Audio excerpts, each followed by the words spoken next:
use. As Delwood struggled to lift his father's lifeless body onto the flatbed, in the light of day it became clear what the object in his throat was. He mustered the courage to remove it.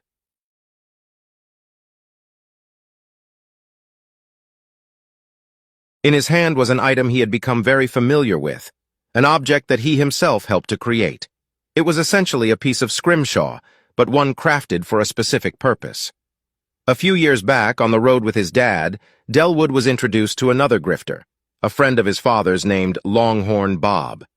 Longhorn had an immediate fondness for Delwood and decided to teach him how to play guitar, specifically slide guitar.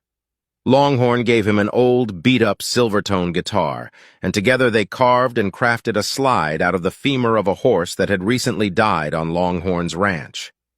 Many nights after trying to sell various scams and snake oil to townspeople throughout New Mexico, Delwood and Longhorn would spend hours playing songs around their makeshift campsite fires. When Reginald and Longhorn would finally pass out, Delwood would take out his penknife and carefully decorate his prized possession. But now the delicate scrollwork was caked in his father's drying blood, one end broken with a jagged edge. He carefully wrapped it in a handkerchief, put it in his pocket, and covered his father with the corduroy blanket. Delwood got in the driver's seat and began his journey back to Appaloosa.